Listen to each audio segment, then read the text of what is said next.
Sunday, December 14th, 2025, AGNDD Intelli Report topic. What is currently known about the deadly Islamist attack on Jews in Sydney, Australia? Please pardon any visual and informational inaccuracies in this entirely AI-generated article-based video. What we currently know about the deadly Islamist attack on Jewish families in Sydney, Australia, as December 14th, 2025, 7:59 p.m. Eastern Standard Time. In brief, victims, 40 total, 11 deaths, 29 injured. Assailants, 2, under investigation. 1 suspect killed, 2nd critical. Authorities say one of the gunmen was Naveed Akram from Bonnyrigg in Sydney's southwest. Footage shows passerby, 43-year-old Ahmed Al-Ahmed, disarming gunman. Rabbi Eli Schlanger has been confirmed as one of the 12 people killed in the Bondi Beach terror attack in Australia. Israel's foreign ministry says 1 Israeli citizen is among the dead. Holocaust survivor Alex Kleitman identified as a victim. The victims also included a 12-year-old girl. Background: Australia's national terrorism threat level was raised from possible to probable in August 2024. Director General of the Australian Security Intelligence Organisation, ASIO, Mike Burgess, mentioned the October 7th attacks and the Gaza war as contributing factors to this decision. Australia, like much of the world, had experienced an increase in attacks on Jewish communities and individuals since October 2023. Bondi Beach is one of Australia's most popular seaside areas. It is located in Sydney's eastern suburbs. This area is known as the centre of the Jewish community of Sydney, which in turn is one of the 2 largest Jewish communities in Australia alongside Melbourne's beach. The Bondi area of Sydney had experienced recent heightened security concerns due to the Bondi Junction stabbings in April 2024.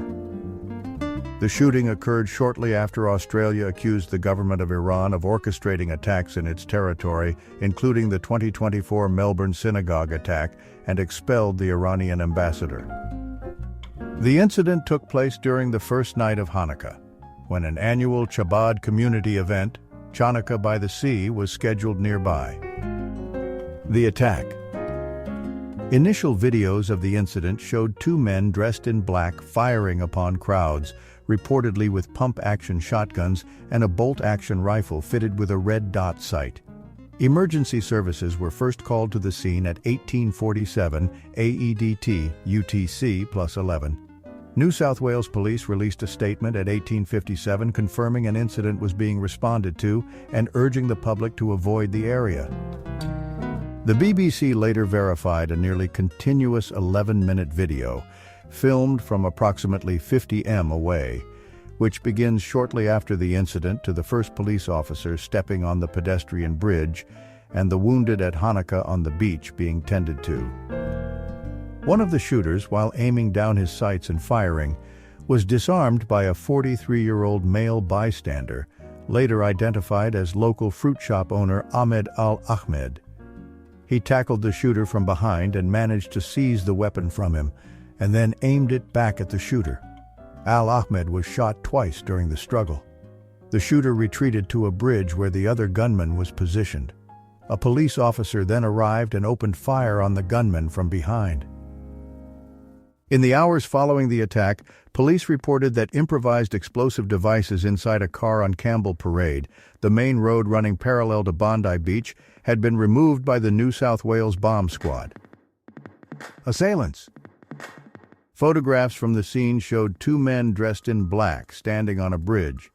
New South Wales police engaged the pair, killing 1 gunman at the scene while the other was shot and taken into custody in a critical condition. One of the alleged shooters, whose home in Bonnyrigg was raided by police, was known to ASIO but had been deemed not an immediate threat. Following the raid on the property, a man and a woman were taken into police custody.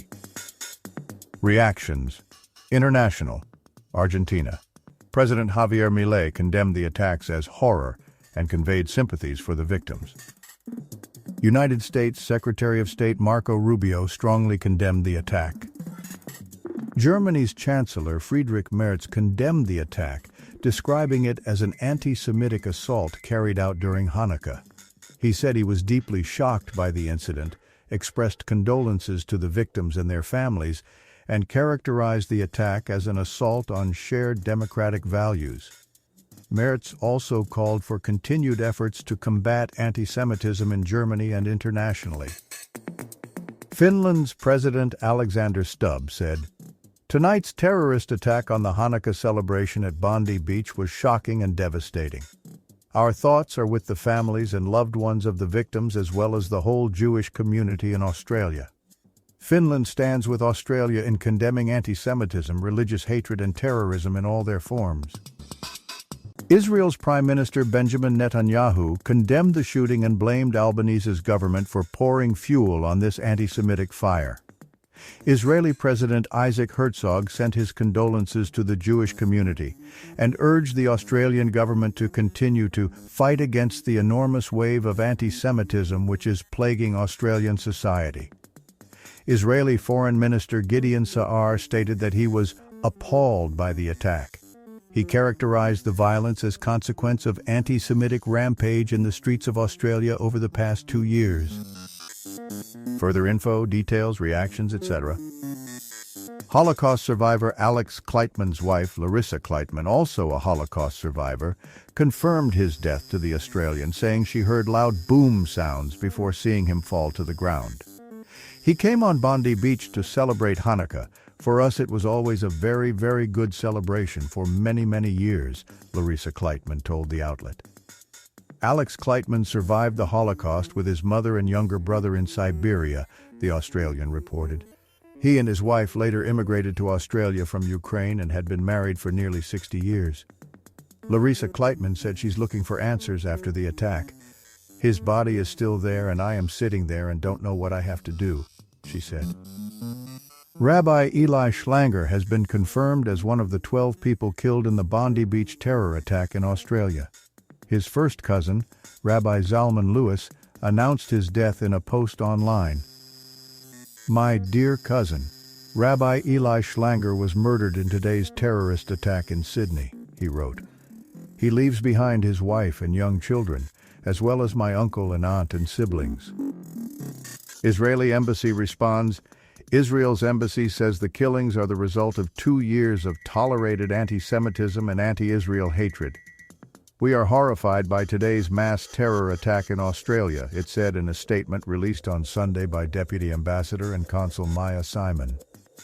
"When protests against the very existence of Israel and the Jewish people are normalized, it is only a matter of time before violent slogans turn into violent acts." The embassy said Jewish and Israeli families who came to celebrate Hanukkah found themselves in a horrific killing ground.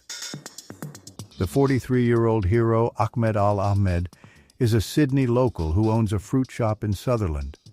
The father of 2 was shot twice during the unbelievable act, according to his cousin. "He's in hospital and we don't know exactly what's going on inside," Ahmed's cousin named Mustafa stated. "We do hope he will be fine. He's a hero 100%. Ahmed was due to undergo surgery tonight.